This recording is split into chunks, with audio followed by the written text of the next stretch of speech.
eu sou Luiz Gustavo Klein e esse é o Sala Política. Hoje nós recebemos aqui o Dr. Amorim, ele é meu colega advogado, armamentista, CAC, IAT, depois ele explica esses termos aqui, instrutor credenciado na Polícia Federal, coordenador jurídico regional na RMC do ProArmas. Tudo bem, doutor Amorim? Tudo bem, Gustavo.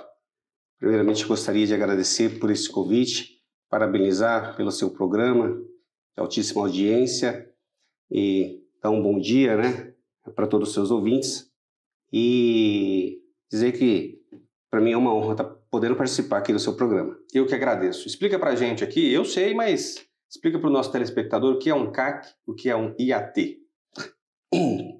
CAC, nomenclatura CAC significa colecionador, atirador, caçador. São pessoas registradas junto ao Exército e ela tem essa condição de ser colecionador, atirador e caçador. E IAT, uma outra nomenclatura, significa instrutor de armamento e tiro, que é uma pessoa que tem um curso específico e ela pode ser credenciada ou não para exercer essa atividade de instrutor de armamento e tiro. Que pese a legislação, ela não proíbe o IAT, aquele que é formado e que tem um certificado nesse sentido, de poder ministrar instruções em clubes de tiro, pode fazer tranquilamente, não tem restrição nesse sentido. Já para esse IAT emitir um atestado de capacidade técnica, ele tem que estar credenciado junto à Polícia Federal. E você compõe, então, todos esses requisitos para ser um instrutor e ceder essa certificação. Eu já fui credenciado, não sou mais. Sou credenciado junto à Polícia Federal, dentre várias disciplinas de legislação, legítima defesa pessoal e outras lá. Então, a de IAT eu não estou credenciado, mas eu posso, então... Por que eu sou credenciado dessas demais disciplinas? Porque todo aquele que é credenciado em várias disciplinas específicas lá, junto à Polícia Militar, pode ministrar aulas em centro de formação de vigilantes. Entendi. E vamos puxar nosso assunto para a política, Afinal, é Sala Política o nome do nosso programa. Você é candidato a deputado estadual pelo PTB, é isso? E as suas bandeiras são voltadas para as bandeiras armamentistas, conservadoras, nesse sentido? Sim, eu sou CAC já há muitos anos, sou IAT também já há muitos anos, então eu defendo essa pauta de tempos atrás, e eu fui convidado para participar do PTB, Diretório Municipal lá de Santa Bárbara do Oeste, fui convidado para ser o candidato lá por Santa Bárbara do Oeste, e convergiu nessa época em que o ProArmas me convidou para ser o coordenador regional, a região metropolitana de Campinas, Piracicaba, Rio Claro e Limeira. E daí veio esse apoio por parte do ProArmas, esse convite para estar junto ao ProArmas defendendo essa pauta armamentista. Então convergiu e eu acabei participando do pleito, estou participando do pleito nesse ano de 2022. Então existe um apoio oficial? Sim. No dia 28 de março, lá em Brasília, houve uma convenção por parte do ProArmas. Mais adiante eu posso explicar essa questão de como funciona a estrutura do ProArmas, quem é o presidente nacional do ProArmas.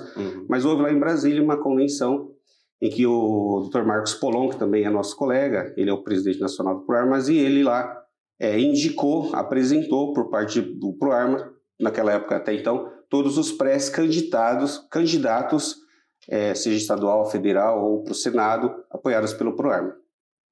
E você, nós já entendemos um pouco do processo para ser escolhido pelo grupo, pelo ProArmas, que é uma instituição, mas o que te trouxe à política? Em qual momento você olhou e falou, bom, eu tenho alguma coisa para trazer a mais, para somar na política, eu tenho essa vontade, eu tenho essa aspiração, tem um chamado, às vezes, das pessoas que me cercam. O que te trouxe para a política? Sim, vários fatores. Dentre esses, a possibilidade de defender essa pauta armamentista, por eu sempre, como já te disse antes, participar desse nicho, participar desse meio, alguns chamados por parte das pessoas que convivem também nesse meio e amigos próximos, mas o que mais me influenciou a aceitar e participar desse pleito foi a questão de querer modificar algo junto à política, fazer diferente, fazer algo que efetivamente seja em favor ou em benefício da pauta armamentista e outras outras pautas mais tão importantes, assim como é também a educação. Então isso me motivou, me incentivou a aceitar esse desafio e é por isso que eu decidi, então, nunca participei desse pleito a nível estadual. Está sendo para mim uma experiência bastante importante no que diz respeito à política, porque eu não sou um político, eu nunca fui um político, então eu não tenho essa esperteza do que é ser um político, mas eu tenho a consciência de que há necessidade de fazer algo melhor, de que há necessidade de fazer algo para a população como um todo e tendo como pauta prioritária essa questão armamentista, porque ela está voltada a vários viés, não é? Dentre eles, o viés ideológico, que, do meu ponto de vista, existe uma corrente negativa nesse sentido e a corrente positiva nesse sentido, que é a qual eu pertenço. Então, por uma questão de liberdade para você poder ter a possibilidade da autodefesa, a possibilidade da autodefesa da vida e a possibilidade de defesa do seu patrimônio. Então, são várias questões que me motivaram a aceitar esse desafio. Explica um pouco para a gente o que é porte de arma, o que é posse de arma, que são coisas diferentes, quem pode ter uma arma e qual o processo para aquisição. Tem até uma brincadeira que eu já vi que as mulheres fazem, para você, quando for escolher um namorado, você escolher alguém que tem porte de arma, porque a pessoa já foi investigada pela Polícia Federal, né? Então, o que é o porte, o que é a posse e quem pode ter e qual é esse processo? Maravilha. Quem regulamenta a questão da posse e porte é a Lei 10.826 de 2003. Então, ela estabelece, primeiro, o que é posse e o que é porte. Então, a posse é a possibilidade de uma pessoa ter uma arma na sua casa, na sua residência ou no seu local de trabalho. Então, essa é a posse. A diferença da posse para o porte é que ela não pode trafegar com essa arma, ela não pode ter essa arma consigo, junto ao corpo, no seu carro. Dentro da posse é para que possa ter, então, repetindo, dentro da sua casa ou no local de trabalho. Já o porte de arma de fogo, ele te possibilita você a trafegar com essa arma. Então, você vai viajar, você vai se deslocar da sua casa para um outro local um pouco mais distante, e você pode estar com essa arma junto consigo.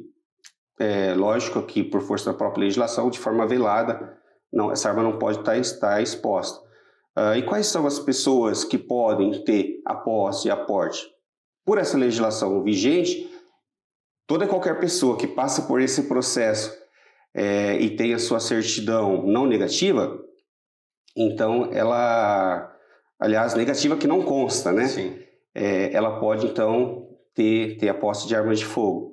Toda e qualquer pessoa. Já o porte de arma de fogo, a própria lei, ela é específica, ela tem no seu corpo, ou em seu texto, um dispositivo que é a efetiva necessidade. Então, lá na lei 10.826 de 2003, está disposto lá, não pode ter o porte de arma de fogo salvo. Nesse salvo aí vem, né? Polícia Militar, Guarda Municipal, juízes, promotores, oficiais de justiça, são pessoas que podem ter o porte de arma de fogo. É aquele que demonstra a efetiva necessidade. Essa efetiva necessidade, dentro da legislação vigente, ela é muito vaga. Porque o delegado da Polícia Federal, que é quem vai permitir ou conceder o porte de arma de fogo, ele tem o poder discricionário para decidir o que é efetiva necessidade. Em regra, para o cidadão comum que queira, aquele que não está no rol taxativo da legislação que permite porte de arma de fogo, esse cidadão comum ele não consegue provar essa efetiva necessidade porque ainda está bastante vaga.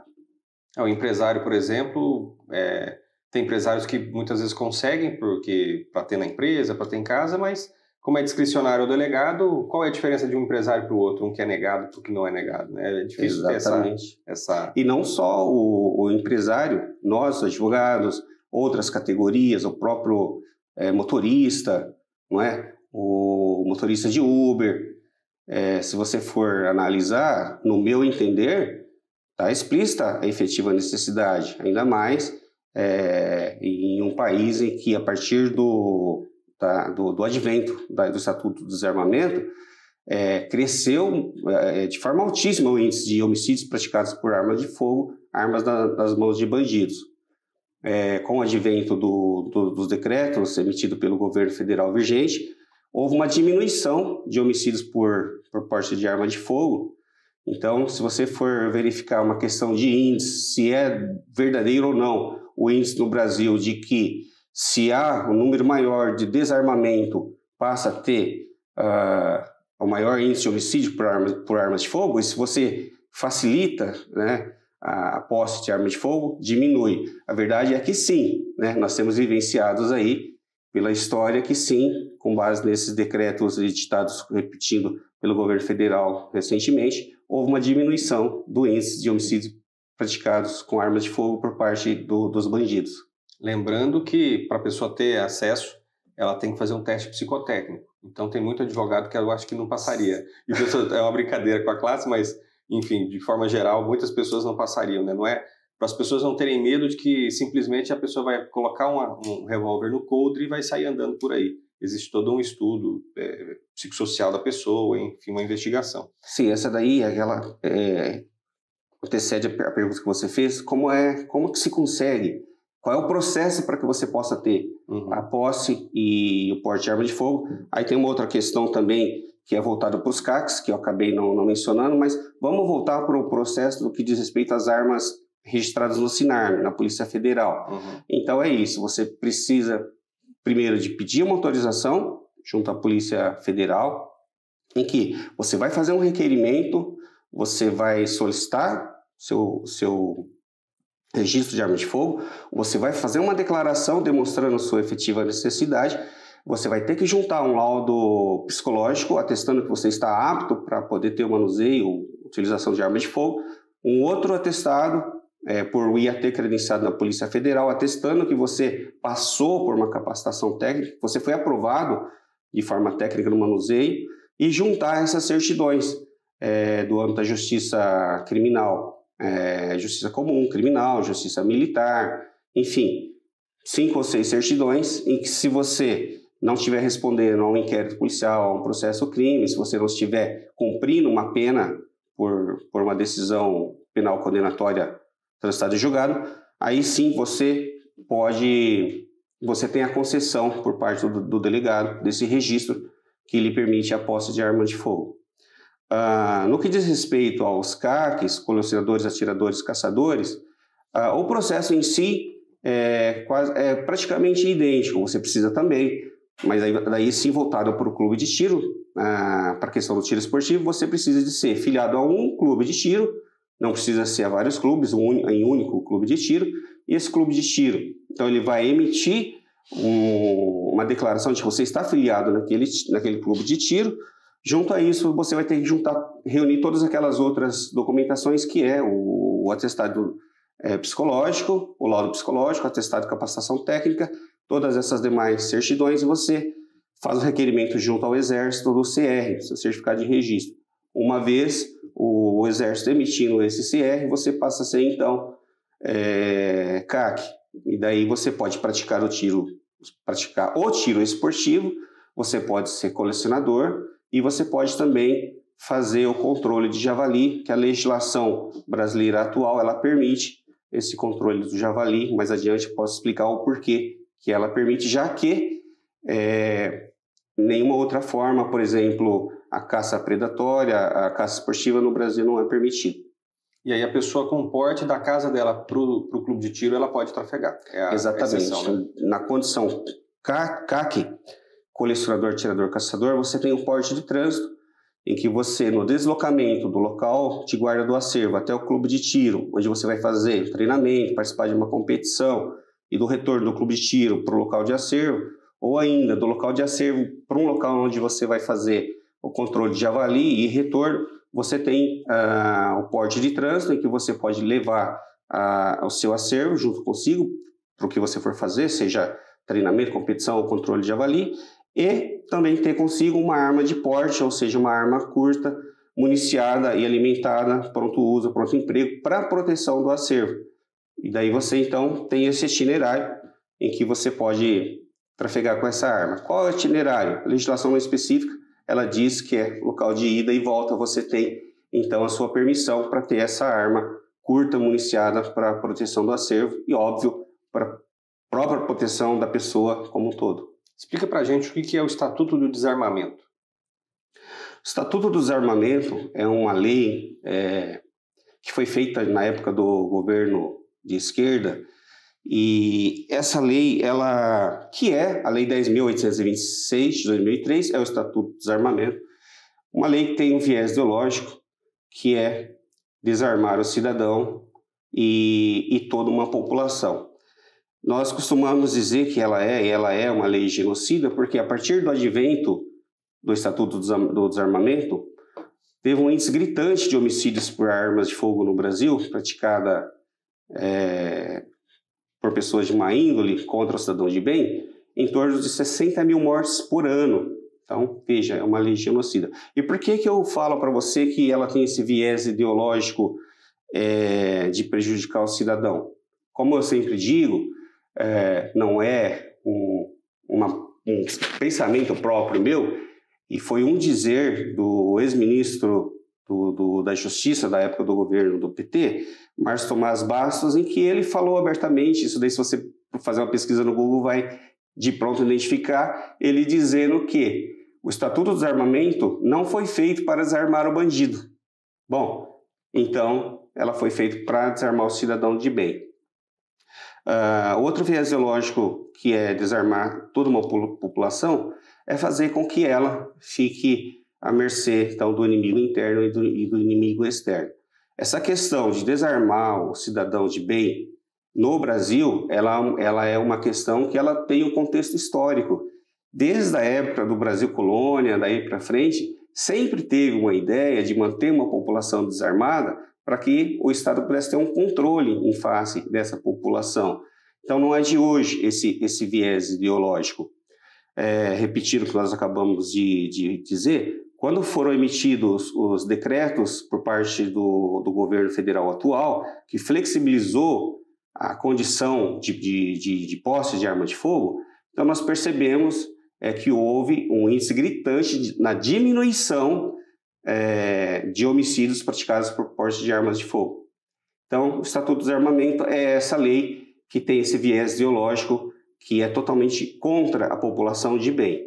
Se você for analisar um pouquinho mais a fundo, dentro do Brasil mesmo, nos estados onde é emitido o maior número de porte de armas de fogo, existe o menor índice de homicídios com armas de fogo, praticados por armas de fogo na mão de bandidos. Porque a pessoa vai pensar duas vezes antes de assaltar alguém, né? Eu não sei se a pessoa está armada, se a pessoa não está armada, então eu vou lá e se eu tenho a certeza de que a minha presa, né, o bandido pensa, está desarmado, é muito fácil. Né? Sim. Faz o assalto até com um simulacro, que é o que a gente observa bastante. E nessa sua atuação no mundo dos clubes de tiro, enfim, do esporte, né, como atirador, sim, o que você considera que já tem feito e o que você pretende fazer para a classe? Bom, eu sempre defendi a classe dos caras colecionadores, atiradores e caçadores, sempre defendi a posse e porte de armas de fogo para cidadão de bem, e nesse nicho específico eu sempre vim trabalhando. Por exemplo, na condição de AT, né, eu fiz vários atestados de capacitação técnica, na construção de vários clubes aqui na nossa região, eu fui o advogado em que dei o aval para a constituição desses clubes, porque você, enquanto advogado, sabe, para assinar o Estatuto Social precisa de que um advogado faça a assinatura nesse Estatuto Social, dando o aval para a constituição daquele estatuto. Então, fiz isso por vários clubes aqui na nossa região. Uma outra questão é que ainda no governo do Márcio França, ele sancionou uma lei que proibiu o controle de javali por parte da pessoa física, entre elas, por óbvio, os CACs. E eu ajuizei uma ação direta de inconstitucionalidade difusa, não coletiva, assim, difusa, nível para aquelas pessoas que participaram do processo, e eu tive o sucesso de ter uma liminar que possibilitou aos CACs que voltassem a fazer o controle do javali. Essa ação ela serviu para que vários outros CACs tiveram ela como exemplo e também em outras comarcas fizessem o pedido e que tivesse também o mesmo sucesso. Então, assim, sempre vim trabalhando em favor dessa categoria, que são os CACs. E o que é o ProArmas? Quanto tempo existe? Explica para a gente um pouco essa estrutura. Sim, o ProArmas, ela é uma instituição pró-armamentista, ela já é uma instituição pró-armamentista, maior instituição da América Latina. O ProArmas, ele já existe, é uma associação que já existe há quase 4 anos, e tem como idealizador o Dr. Marcos Poulon. Ele é o presidente nacional do ProArmas, é ele quem responde pelo ProArmas, e existe toda uma estrutura a nível nacional. Então, nos estados existe um coordenador administrativo estadual, existem coordenadores administrativos regionais, existem também os colaboradores ou coordenadores jurídicos nacional e estaduais. Então, existe essa estrutura e o ProArmas vem participando junto ao Poder Legislativo no sentido de trabalhar ombro a ombro, né, no pedido, na orientação de leis benéficas, de leis melhores em pró dos CACs, bem como de toda a população. E a relação entre liberdade do cidadão brasileiro e arma de fogo? Você já falou um pouco para a gente, né? Mas como que você entende isso? Posso até dar um exemplo meu aqui, pensando um pouco. Tem países como a Suíça, por exemplo, que nem exército direito tem, mas todo cidadão tem uma arma de fogo em casa e o país não tem nenhum problema de invasão e de criminalidade. Como você vê isso no caso do Brasil, do cidadão brasileiro?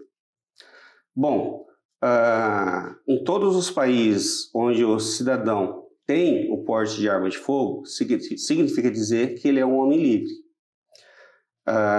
E no Brasil, você, desde o início, conforme eu te falei, passa por essa situação do impedimento de ter a sua posse ou porte de arma de fogo por causa de um viés ideológico, que é fazer com que você fique à mercê de um Estado, você fique à mercê de condições ruins.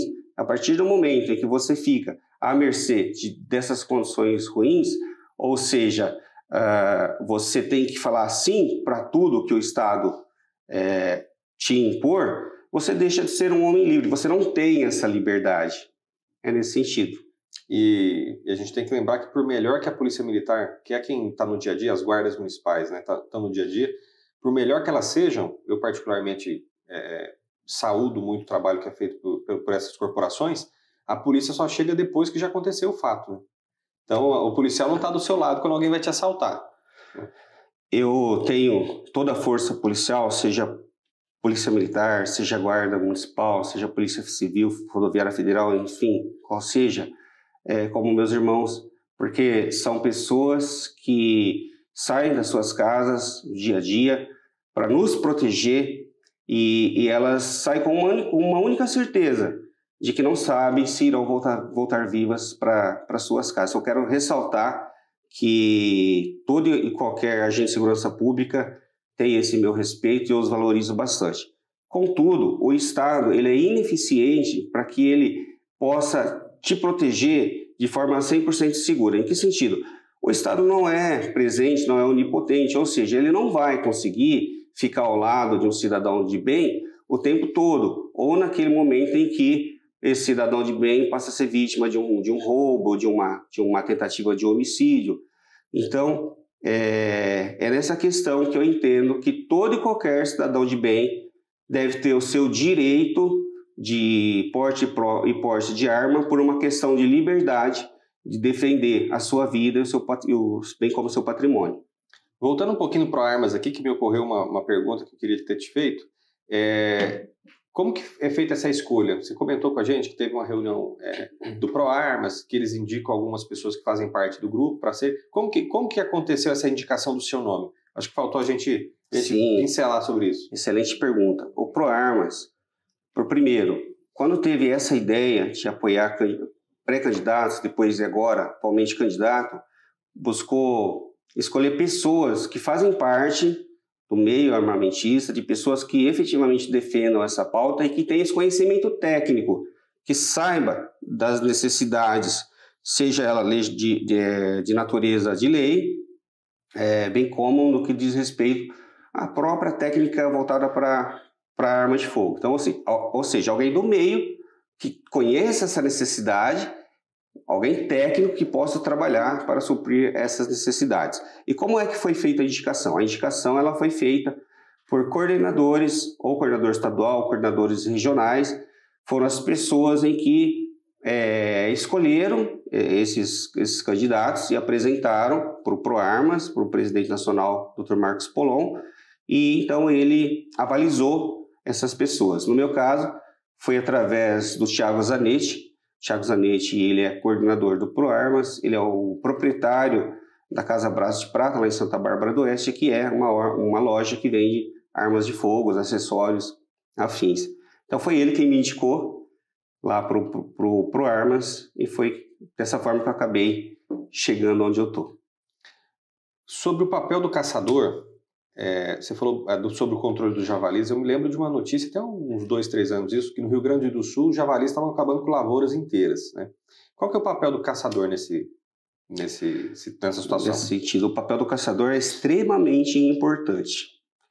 Porque o javali, ela é uma espécie invasora, não é da fauna brasileira. Ele foi introduzido na fauna brasileira, ele é europeu, veio da Europa. E ele é um animal que ele não tem predador natural e ele traz sérios prejuízos, seja prejuízo junto ao meio ambiente, seja prejuízo econômico. Junto ao meio ambiente, ele destrói ninhos de pássaros da fauna brasileira, ele destrói brotos de plantas que não conseguem se reproduzir mais, ele destrói nascentes, ele assoria uma nascente, aquela nascente ela acaba por ser destruída, então ele traz um sério prejuízo para o meio ambiente. Ele também é transmissor de doença, transmissor de 11 tipos de doenças, dentre elas a fitose, que é uma doença que acaba transmitindo para o gado, para o animal, e ele também é um animal que destrói lavouras inteiras.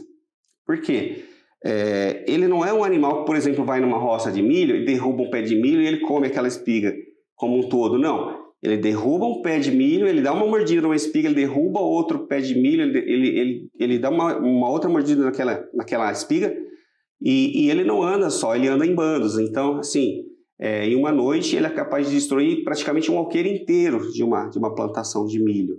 Então, não só de milho, soja, trigo, mandioca, o que for.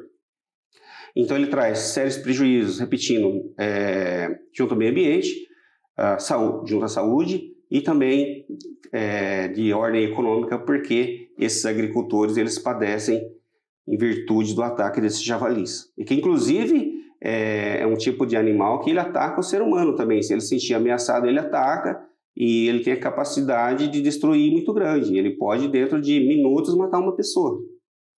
E na condição de eleito, você pretende ter essa pauta armamentista de forma exclusiva ou você pretende ter outras pautas também que você defende?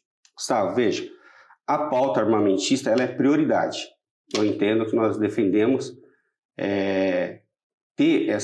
precisamos de ter essa pauta como prioritária porque faz parte desse viés que é o direito de liberdade, como já foi dito aqui, além de que ela, como na prática do tiro esportivo, ela serve como um esporte importante. Aliás, a primeira medalha de ouro nas Olimpíadas ganha pelo Brasil foi no tiro esportivo, pelo paraense. E também traz a condição de lazer para toda a família. Você vai até um clube de tiro, não é algo militarizado, é um local em que você vai com a sua esposa, vai com seus filhos, com seus amigos. Então, além da questão do tiro esportivo, é uma questão também de lazer, o que faz muito bem para as pessoas. Então, tenho sim como pauta prioritária armamentista e, óbvio, entendo também que outras pautas são importantes, por exemplo, a educação é algo que nós precisamos também de ter como pauta prioritária, porque, veja, eu já fui professor, não sei se você é professor, eu já dei aula pro Estado a nível ensino médio, e é terrível. Eu acabei abandonando porque eu não me adaptei com o sistema. É um sistema em que os nossos filhos, os nossos jovens, estão passando por um processo de doutrinação com viés ideológico de esquerda. E também tem essa pauta prioritária, porque eu entendo que precisamos trabalhar no sentido de que modifique essas questões hoje dentro do ambiente escolar, com esse viés ideológico que vem acontecendo ao longo dos últimos 16 anos. Queria agradecer mais uma vez por você ter aceito o nosso convite e caso você queira deixar suas considerações finais aqui para o nosso telespectador. Eu quero finalizar mais uma vez te agradecendo pelo convite, quero dizer para o seu importante telespectador que eu não sou político, não tenho essa esperteza política, mas eu tenho muita vontade de poder fazer o bem para toda a população. Então, uma vez tendo como pauta prioritária a questão armamentista, a educação, segurança pública, é nesse sentido que eu pretendo trabalhar e é nesse sentido que eu peço a confiança de todos. Obrigado mais uma vez, doutor Amorim. Eu espero que nós tenhamos oportunidade de falar mais algumas vezes, sempre que possível. E obrigado a você que nos assiste. Eu sou Luiz Gustavo Klein, esse é o Sala Política, você assiste aqui na TV Todo Dia, canal 14, uma parceria com o portal O Carioba. Até amanhã.